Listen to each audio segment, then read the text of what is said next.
Hi friends, எல்லாருக்கும் வணக்கம். நான் உங்கள் விக்னேஷ். இந்த வீடியோ நான் பார்க்க போகிறது TNPSC 2026. As per the planar TNPSC சொன்னபடி ஜூன் 23, 2026 குரூப் 1 நோட்டிஃபிகேஷன் இந்த அறிவிப்பு அஃபிஷியலாக ரிலீஸ் பண்ணிட்டாங்க. நோட்டிஃபிகேஷன் டிஎன்பிஎஸ்சி சொன்னபடி கொடுத்துட்டாங்கன்னு சந்தோஷப்படுறதா இல்லை இந்த நோட்டிஃபிகேஷனில் ஒரு பெரிய ஷாக் இருக்குது. இதை பார்க்கும்போது படிக்கலாமா வேண்டாமா, ஒரு டிமோட்டிவேஷன், என்ன இப்படி ஆயிடுச்சு அப்படின்ற ஒரு ஃபீல் சில பேருக்கு நிச்சயமாக வந்து இருக்கும்.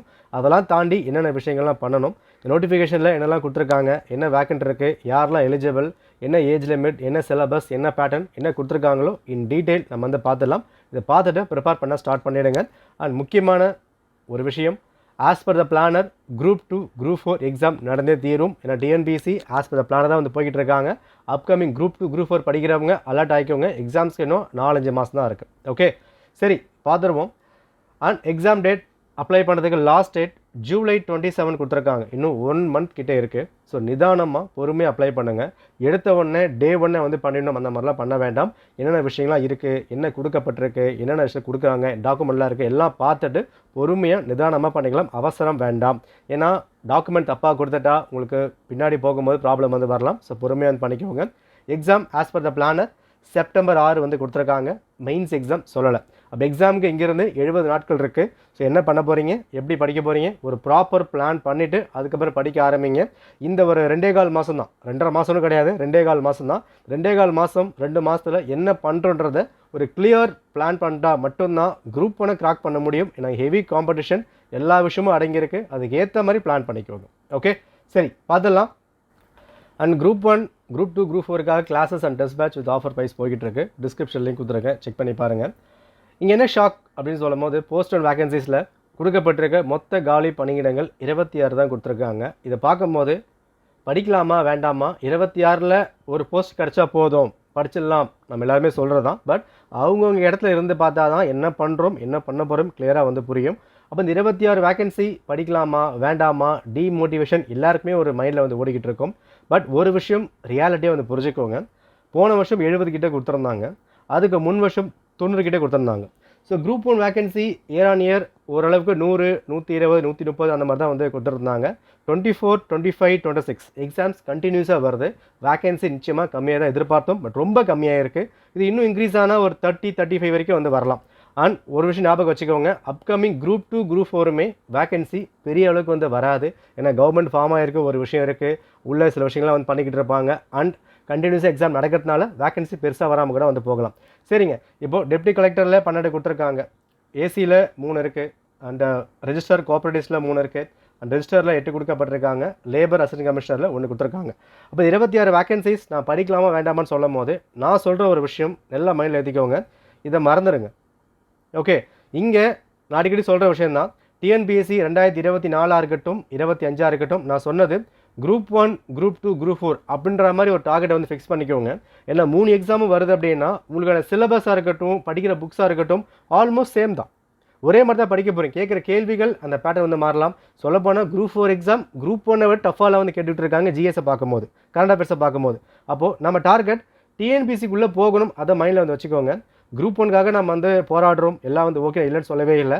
பட் இந்த வேக்கன்சி கம்மியாக இருக்குது பார்க்கும்போது படிக்கலாமா வேண்டாமா, இவ்வளோ கஷ்டப்பட்டு படித்து வேக்கன்சி இல்லாமல் போயிடுச்சா என்ன பண்ணுறது, இந்த டிமோட்டிவேஷனோட ப்ரிப்பேர் பண்ண ஸ்டார்ட் பண்ணாதீங்க. ஒரு விஷயந்தான், இங்கே குரூப் 1க்காக நீங்கள் தயாராகிறீங்க. செப்டம்பர் 6 இதை முடிக்கும் போது சிலபஸ் நீங்கள் முடிச்சிட்டிங்க, நீங்கள் வேக்கன்சி விட்டுருங்க, கட் ஆஃபை விட்டுருங்க, கேள்வித்தாளை விட்டுருங்க. உங்கள் டார்கெட் குரூப் 1 ப்ரிலிம் சிலபஸ் இருக்குல்ல, அந்த சிலபஸ் நான் முடிக்கணும், அதுதான் டார்கெட். 70 நாட்களில் குரூப் 1 சிலபஸ் நீங்கள் முடிச்சிட்டிங்கன்னா செப்டம்பர் 6 எக்ஸாம் எழுத போகிறீங்க. ரிசல்ட் என்ன வருது என்ன வரல அதெல்லாம் தாண்டி குரூப் 2க்கும் குரூப் 4க்கும் நீங்கள் முடிச்சு வச்சிட்டீங்க, புரியுதா? அப்போது அக்டோபரில் வரப்போகிற குரூப் 2 எக்ஸாமுக்கு ரிவைஸ் மட்டும் பண்ணால் போதும், டிசம்பரில் வரப்போகிற குரூப் 4க்கு ரிவைஸ் மட்டும் பண்ணால் போதும். இப்போ குரூப் 1ல் கேட்குற கேள்விகள் பேஸ் பண்ணி எந்த மாதிரி கேட்டிருக்காங்க. அப்போது குரூப் 2 குரூப் 4 படிக்கிறவங்க எல்லாருமே இந்த எக்ஸாம்ஸை அட்டன் பண்ணுங்கள், அதுதான் வந்து முக்கியம். ஏன்னா குரூப் 1 எக்ஸாம்ஸ் உள்ளே போயிட்டா தான் எந்த மாதிரி கேட்குறாங்க, அந்த 200 கேள்விகளில் டஃப்னஸ் எப்படி இருக்குது. இங்கே நிச்சயமாக பேட்டர்ன் பெருசாக மாற போகிறது இல்லை. குரூப் 1 ரொம்ப கஷ்டமாக இருக்கும், குரூப் 2 கொஞ்சம் ஈஸியாக இருக்கும், குரூப் 4 ரொம்ப ஈஸியாக இருக்கும், நிச்சயமாக இல்லை. இந்த வருஷம் 3 எக்ஸாம்ஸுமே டஃப்பாக தான் இருக்க போகுது. குரூப் 1 நான் டிமோட்டிவேட்டாக சொல்லவே கிடையாது. குரூப் 1ல் அதிகமான ஸ்டேட்மெண்ட்லாம் கொடுத்து பேப்பர் மட்டுமே 1 கிலோ கிட்ட கொடுக்க போகிறாங்க. அதுக்கு தயாராகணும்னா ப்ராப்பரான ப்ராக்டிஸ் தான் வந்து வேணும். ஃபுல் சிலபஸ் முடிக்கிறத தாண்டி என்ன ப்ராக்டிஸ் பண்ண போகிறோம். அப்போ இந்த வேக்கன்சி இது எல்லாம் வந்து மறந்துடுங்க. இதை மறந்துட்டு சிலபஸ் என்ன கொடுத்துருக்காங்க அதை நான் வந்து ஃபினிஷ் பண்ணணும். அதை ஃபினிஷ் பண்ணிட்டா குரூப் 1 இன்கேஸ் எனக்கு கிளியர் ஆகலை அப்படின்னாலும் என்னால் குரூப் 2க்கும் குரூப் 4க்கும் ரிவைஸ் பண்ணி அடுத்த கட்டத்துக்கு மூவ் ஆக முடியும். நம்ம அங்கேயும் நின்ற போகிறது கிடையாது. ஓடுற 6 மாதிரி ஓடிட்டே வந்து இருக்கலாம். நம்ம டார்கெட் கடலில் சேரணும், டிஎன்பிசி ஆஃபீஸில் போய் நிற்கணும். அதுக்கு இப்போ நம்ம கையில் குரூப் 1 குரூப் 2 குரூப் 4 இருக்கா, 3ல் ஏன்னா 1 அடிங்க, அதுக்கப்புறம் மீதி வந்து பார்த்துக்கலாம். ஓகே, ஸோ வேக்கன்சி கம்மி தான், அது முட்டு கொடுக்குற ஒரு மோட்டிவேஷன் பண்ணுற மாதிரிலாம் கிடையாது, ஒத்துக்கிறேன், கம்மியாக தான் இருக்குது. பட் இந்த 26ம் ஃபில் ஆக தான் போகுது, கிளியர் ஆக தான் போகிறாங்க. அதை தாண்டி இருக்கிறவங்க அடுத்து வரப்போகிற குரூப் 2 குரூப் 4க்கும் தயாராகிறதுக்கான பிளாட்ஃபார்ம் இந்த குரூப் 1 நோட்டிஃபிகேஷன் தான். இந்த குரூப் 1 எக்ஸாம் பேப்பர் தான் உங்களுக்கான மாடல் பேப்பர், அதை மைண்டில் வச்சுக்கோங்க. ஓகே, சரி. அடுத்தது எலிஜிபிள் நம்ம பார்த்துடலாம். மேக்ஸிமம் அதாவது மினிமம் ஏஜ் லிமிட் எல்லாருக்குமே 21 தான். ஷுட் கம்ப்ளீட்டை நம்ம கேல்குலேஷன் ஃபுல்லாக நம்ம வந்து பார்த்துருவோம். ஸோ எல்லாருக்குமே 21 தான். கேஸ்ட் கேட்டகரி மேக்ஸிமம் பொறுத்த வரைக்கும் அதர்ஸ், அதாவது அன்ரிசர்வ்டு ஜென்ரல் கேட்டகரி இருக்காங்களா அவங்களுக்கு 34 முடிஞ்சிருக்கக்கூடாது. டெப்டி கலெக்டருக்கு அண்ட் ஒரு சில போஸ்ட்டுக்கு 35 அண்ட் டிஸ்ட்ரிக்ட் ரெஜிஸ்ட்ராருக்கு 34. இது யாருக்காக? அன்ரிசர்வ் ஃபார் ஜென்ரல் கேட்டகரி 21லேருந்து இந்த ஏஜ் லிமிட் இவங்க வந்து கொடுத்துருக்காங்க. ஓகே, இதுவே SC, SCA, ST, MBC, DC இவங்க வரும்போது 21 தான் இவங்களுக்குமே மினிமம். மேக்ஸிமம் 39 கொடுக்கப்பட்டிருக்கு. ஓகே, ஸோ ஜென்ரலுக்கு 34 அண்ட் மற்றவங்களுக்கு எல்லாருமே எஸ்சி, எஸ்சிஏ, எஸ்டி, எம்பிசி எல்லாமே 39 வந்து கொடுத்துருக்காங்க. சரி, ஏஜ் கேல்குலேஷன் புரியல, எப்படி நம்ம வந்து பார்க்கலாம் பாருங்கள். ஆஸ் ஆன் 1/7/2020 கொடுத்துருக்காங்களா, இந்த கட் ஆஃப் பேஸ் பண்ணி வந்து போட போகிறோம், அதையும் நம்ம செக் பண்ணி பார்த்துக்கலாம். ஸோ ஏஜ் கேல்குலேஷன் ரொம்ப சிம்பிளாக நம்ம வந்து பார்த்துருவோம். ஏகப்பட்ட வெப்சைட்ஸ் இருக்குது, எல்லாமே நீங்கள் செக் பண்ணி பார்த்துக்கலாம். அண்ட் டிஎன்பிஎஸ்சி ஏஜ் கேல்குலேட்டர் போட்டாலும் எல்லாமே வந்து கொடுத்துருப்பாங்க, ஃபுல்லாக எடுத்துக்கலாம். பட் இருந்தாலும் ஒரு ப்ராப்பராக டேட்ஸ் தெரியணும் அப்படின்னா கிளியராக வந்து பார்த்துக்கோங்க. 2 கொடுத்துருப்பாங்க. ஒன்று வந்து உங்களோட டேட் ஆஃப் பர்த் அப்புறம் மாதிரி வந்திருக்கும், இன்னொன்று ஏஜ் அட் டேட் அப்படி கொடுத்துருப்பாங்க. இந்த ஏஜ் அட் டேட் இருக்கு இல்லையா, இந்த இடத்துல டிஎன்பிஎஸ்சி கொடுத்துருக்க கட் ஆஃப் நம்ம வந்து போடணும். என்ன கட் ஆஃப் கொடுத்துருக்காங்க? 2026 1ஆம் தேதி ஆகஸ்ட் மாதம் கொடுத்துருக்காங்க. ஆகஸ்ட் இதான் டிஎன்பிஎஸ்சி கொடுத்துருக்க கட் ஆஃப் டேட் இல்லையா. சரி, நம்ம வந்து போட்டுட்டோம். மேலே உங்களோட டேட் ஆஃப் பர்த் வந்து என்டர் பண்ணுங்கள். ஃபார் எக்ஸாம்பிள் நம்ம என்ன பண்ணலாம், இப்போ 2004. ஓகே, நெக்ஸ்ட் டேட்டை ஃபிக்ஸ் பண்ணிப்போம், ஜூன் வரையும் வச்சுக்கலாம். கேல்குலேட் வந்து போடுவோம். ரைட், இவங்க வந்து பாருங்கள் 22 வயசு 1 மாதம் அப்புறம் கொடுத்துருக்காங்களா, அப்போது இந்த எக்ஸாம்லாம் எலிஜிபிள் தான். ஏன்னா லிமிட் என்ன கொடுத்துருக்காங்க? 21 மினிமம் எல்லாருக்குமே கொடுக்கப்பட்டிருக்கு. ஜென்ரல் பொறுத்த வரைக்கும் 34. இதுவே எஸ்சி, எஸ்டி, எம்பிசி வருது அப்படின்னும் போது அவங்க 39 அப்புறம் மாதிரி கொடுத்துருக்காங்க. அப்போது இந்த ஏஜ் உனக்கு வருது, இந்த ஏஜ் கரெக்டாக இருக்குது அப்படின்னா எக்ஸாம் நீங்கள் எலிஜிபிள் தான். நீங்கள் எங்கேயும் போய்ட்டு ரொம்ப தேடி அலைய வேண்டாம். இந்த இடத்துல உங்களோட கட் ஆஃப் டேட்டை வந்து போடுங்க. இப்போ எதெல்லாம் வந்து எலிஜிபிள் இல்லை அதை நம்ம வந்து பார்த்துருவோமா. நம்ம என்ன பண்ணுறோம், 4 வந்து போட்டோமா. ஓகே, இப்போது 2006 நம்ம வந்து இப்போ நகை போட்டு பார்ப்போம். இப்போ இங்கே பார்க்கலாம், என்னோடய ஏஜ் என்ன வந்திருக்கு, 20 வருஷம் 1 month 9 days கொடுக்கப்பட்டிருக்கு. அப்போ எனக்கு எலிஜிபிள் கிடையாது. சொல்லப்போனால் 20 வயசு எனக்கு வந்து ஆகிடுச்சு, 11 மாதம் வந்து நடந்துச்சு. ஓகே, 1 மாதம் இல்லை அப்படின்னாலும் எக்ஸாம் எழுத முடியாது. ஏன்னா 21 கம்ப்ளீட் ஆகியிருக்கணும். ரைட்டா, அதே மாதிரி 34 கம்ப்ளீட் ஆகியிருக்கக்கூடாது, ரன்னிங்கில் வந்துருக்கணும். 39 ரன்னிங்கில் ஃபுல்லாக நம்ம வந்து பிறகு பார்த்துருக்கணும். அப்போ ஏஜ் கேல்குலேஷன் ரொம்ப சிம்பிளாக வச்சுக்கோங்க. உங்களுக்கு கட் ஆஃப் டேட் டிஎன்பிசி கொடுத்துருக்காங்க. ஆஸ் ஆன் August 1, 2020 கொடுக்கப்பட்டிருக்கு. ஸோ அங்கேருந்து உங்களோட பிறந்த தேதியை போட்டு ஏஜ் நீங்கள் வந்து பார்த்துக்க முடியும். இது ரொம்ப சாதாரணமான விஷயம் தான். ஆனால் நீங்கள் அப்ளை பண்ணும் போதும் டேட் ஆஃப் பர்த் கேட்டிருப்பாங்க, அதை கொடுத்தாலே போதும், எல்லாமே கிளியராக வந்துடும். ஸோ குழப்பம் வந்து வேண்டாம். இதான் உங்களுக்கான age limit. Okay, 21 34 for general category and BC, MBC பொறுத்த வரைக்கும் 21 to 39 40 கொடுக்கப்பட்டிருக்கு. ஓகே, சரி. அடுத்த விஷயம், எஜுகேஷன் குவாலிஃபிகேஷன் பொறுத்த வரைக்கும் எனி டிகிரி எக்ஸாம் எழுத முடியும். ஃபைனல் இயர் படிக்கணும்னு எக்ஸாம் வந்து எழுதலாம். பட் இங்கே முக்கியமான ஒரு விஷயம், உங்களுக்கு 21 முடிஞ்சிருக்கணும். Age limit 21. எஜுகேஷன் குவாலிஃபிகேஷன் எந்த டிகிரினாலும் யூஜி நீங்கள் முடிச்ச எக்ஸாம் எழுத முடியும். நீங்கள் அரியர் வச்சிருக்கலாம், பட் கிளியர் பண்ணியிருக்கணும். இந்த first rank, second rank, gold medal அதெல்லாம் தேவை கிடையாது. டிகிரி முடித்தா போதும் எக்ஸாம் எழுதிருக்கலாம். அரியர் வச்சிருந்தாலும் கிளியர் பண்ணி தான் எக்ஸாம் நீங்கள் கிளியர் பண்ண முடியும். ஓகே, இதான் வந்து கொடுத்துருக்காங்க. ஸோ அடுத்தது பிளான் ஆஃப் எக்ஸாமினேஷன், ப்ரிலிம்ஸை முடிச்சுட்டு மெயின்ஸ், அதுக்கப்புறம் இன்டர்வியூ எக்ஸாம் நம்ம வந்து பார்த்துருவோம். ப்ரிலிம்ஸை பொறுத்த வரைக்கும் உங்களுக்கு ஒரே ஒரு பேப்பர் தான். மொத்தம் 200 கேள்வி வந்து கேட்குறாங்க. அந்த 200 கேள்விகளில் 175 கேள்விகள் ஜிஎஸ், அதாவது ஹிஸ்ட்ரி, ஜியோகிரஃபி, பாலிட்டி இது எல்லாமே கவர் ஆகிறது. ஜிஎஸ் வந்து கொடுத்துருக்காங்க. அது 25 மேக்ஸ் இங்கே வந்து கவர் ஆகுது. மேக்ஸிமம் மார்க் 300, கொடுக்கப்பட்டிருக்க டைம் 3 மணி நேரம் கொடுத்துருக்காங்க. குவாலிஃபைங் மார்க் 90 120 கொடுத்துருக்காங்கல்ல, இதை வந்து மறந்துடுங்க, இது கட் ஆஃப் கிடையாது, குவாலிஃபைங் மார்க் மட்டும்தான். நீங்கள் 90 மார்க் எடுத்தால் உங்கள் பேப்பரை மேட்டு கொண்டு போவாங்க தவிர இது கட் ஆஃப் மார்க் கிடையாது. கட் ஆஃப் எவ்வளோ இருக்கலாம், அதாவது 200 கேள்விகளுக்கு குரூப் 1 கிளியர் பண்ணணும் அப்படின்னா நிச்சயமாக நீங்கள் 155 கிட்ட வச்சுருக்கணும் ஃபார் ஜெனரல் கேட்டகரி. அப்போது SC, SC, MBC, ST, OBC வரும்போது கொஞ்சம் கம்மியாகலாம். பட் மேக்ஸிமமாக ஒரு 150 கையில் வந்து வச்சுக்கோங்க. அப்போ தான் குரூப் 1 கிளியர் பண்ண முடியும். 300க்கு 150 மார்க் இல்லை, 200 கேள்விக்கு 150 கேள்விகள் சரியாக வந்திருக்கணும். ஓகே, எக்ஸாமினேஷன் OMRஷில் கண்டக்ட் பண்ணுறாங்க. பேப்பர் தமிழ்லையும் இருக்கும், இங்கிலீஷ்லையும் இருக்கும், பைலிங்குவல் தான். 175 ஜிஎஸ் கொஸ்டின்ஸ் இருக்குது, 25 மேக்ஸ் இருக்குது. 200 கேள்வியுமே தமிழ்லையும் பிரிண்ட் ஆகிருக்கும், இங்கிலீஷும் பிரிண்ட் ஆகிருக்கும். தமிழ் மீடியம் தனியாக, இங்கிலீஷ் தனியாக கிடையாது. எல்லாருக்கும் ஒரே கொஷின் பேப்பர் தான், தமிழ் இங்கிலீஷும் ஒரே பேப்பரில் வரப்போகுது OMRல. இது ப்ரிலிம்ஸ். ஓகே, ஸோ ப்ரிலிம்ஸ் முடிஞ்சு ஒரு 4 மாதத்துக்கு அப்புறம் மெயின்ஸ் எக்ஸாம் கண்டக்ட் பண்ணுவாங்க. இப்போ ப்ரிலிம்ஸ் கிளியர் பண்ணுறதுக்கு 200 கேள்விகளில் ஒரு 150, 155 இருந்தால் எக்ஸாம்ஸை கிளியர் பண்ண முடியும். அதை நீங்கள் வந்து பார்த்துக்கலாம். ஓகே, அடுத்தது mains examination. Paper 1 Tamil eligibility எல்லாம் எழுத போகிறோம். ஒரு குவாலிஃபைங் பேப்பர். பேப்பர் 1ல் 250 மார்க்கு, பேப்பர் 2 250, பேப்பர் 3 250. இது மூணுமே உங்களுக்கு டிஸ்கிரிப்டிவ், OMR கிடையாது. இங்கேயுமே உங்களுக்கான பேப்பர் தமிழ்லையும் இருக்கும், இங்கிலீஷ்லையும் இருக்கும். ஓகே, இதுதான் எக்ஸாமினேஷன். ஸோ ப்ரிலிம்ஸ் OMR ஷீட்டில் 200 கேள்விகள் அண்ட் மெயின்ஸ் பொறுத்த வரைக்கும் தமிழ் அண்ட் இங்கிலீஷ் 3 பேப்பர் வந்து கொடுத்துருப்பாங்க. இங்கேயுமே உங்களுக்கான மினிமம் குவாலிஃபைங் மார்க் வந்து கிடையாது. இது இருந்தால் மெரிட்டு கொண்டு போவாங்களே தவிர இது கட் ஆஃப் மார்க் இல்லை. இது மினிமம் குவாலிஃபைங் மார்க் மட்டும்தான். கட் ஆஃப் மார்க் அன்றைக்கி எத்தனை பேர் எழுதுகிறாங்க, பேப்பர் எப்படி இருக்குது, இது எல்லாமே ப்ராப்பராக அனலைஸ் பண்ணி தான் கட் ஆஃப் மார்க் வந்து வரும். அது நான் சொன்ன விஷயம் தான். ஒரு அப்ராக்சிமேட் கட் ஆஃப் ஃபார் ப்ரிலிம்ஸை பொறுத்த வரைக்கும் 200 கேள்விகளுக்கு 150 இருந்தால் நிச்சயமாக குரூப் 1 ப்ரிலிம்ஸை கிளியர் பண்ண முடியும். அது எந்த ஒரு மாற்று கருத்தும் இல்லை. ஓகேவா? ஸோ இது எக்ஸாமினேஷன் கொடுக்கப்பட்டிருக்கு. இது தவிர்த்து நோட்டிஃபிகேஷனில் பெருசாக எதுவும் வந்து கிடையாது. அண்ட் அப்ளை பண்ணும்போது உங்களோட ஃபோட்டோ கரெக்டாக செக் பண்ணிக்கோங்க. இந்த ஃபார்மேட் வந்து இருக்கணும். ஸோ அப்ளை பண்ணுறதுக்கு முன்னாடியே என்ன கொடுத்துருக்காங்க, என்ன சைஸ் இருக்குது, என்ன பேர் இருக்குது, எல்லாம் ப்ராப்பராக செக் பண்ணி பார்த்துட்டு அதுக்கப்புறம் அப்ளை பண்ணுங்கள். அவசரப்பட்டு வேகமாக அப்ளை பண்ணாதீங்க. 1 மந்த் டைம் இருக்கா, நிதானமாக. நிச்சயமாக நான் சொல்கிறேன், எல்லாரும் புதுசாக ஃபோட்டோ எடுத்தால் நீங்கள் அப்ளை பண்ணி ஆகணும். அதை மைண்டில் வச்சுக்கோங்க. அண்ட் எக்ஸாம் சென்டர் உங்களுக்கு எது பக்கமாக இருக்கோ அதை நீங்கள் வந்து அப்ளை பண்ணிக்கலாம். இங்கே வேகன்சி பற்றி கவலைப்பட வேண்டாம். லாஸ்ட்டாக நம்ம தெரிஞ்சுக்க வேண்டிய விஷயம் சிலபஸ்.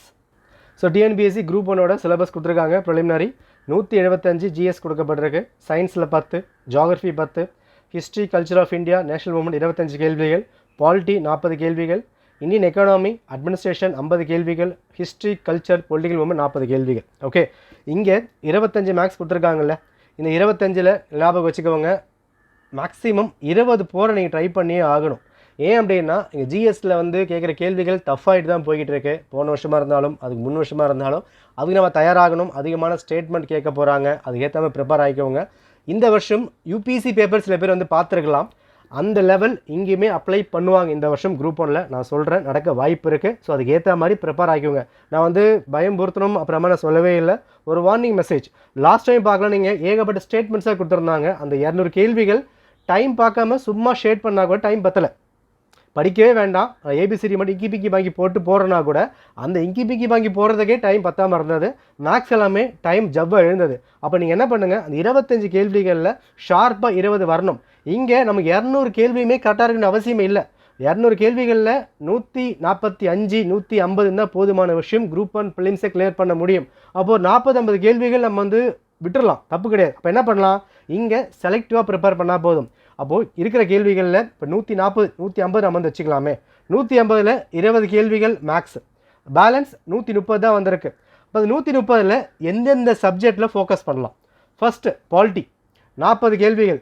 இந்த 40ல் நிச்சயமாக 25 கேள்விகள் எல்லாருமே அட்டன் பண்ண முடியும், ஈஸியாக தான் இருக்கும். அந்த 15 கேள்விகள் தான் கரண்ட் அஃபேர்ஸை பேஸ் பண்ணி கஷ்டமாக மாறி மாறி வந்து போய்கிட்டு இருக்கும். அப்போ இந்த 15 நான் எப்படி வந்து பண்ண போகிறேன் யோசிக்கிறத விட 25மே கரெக்டாக வந்து போட்டுடணும். 40ல் 25 கரெக்டாக வந்து போடணும். அப்போது செலக்டிவாக படிங்க. சப்ஜெக்டில் ஓகே பாலிட்டி 40 கேள்வி இருக்குது. அடுத்தது எக்கனாமி அட்மினிஸ்ட்ரேஷனில் 50 கேள்வி இருக்குது. தனியாக பிரிங்க.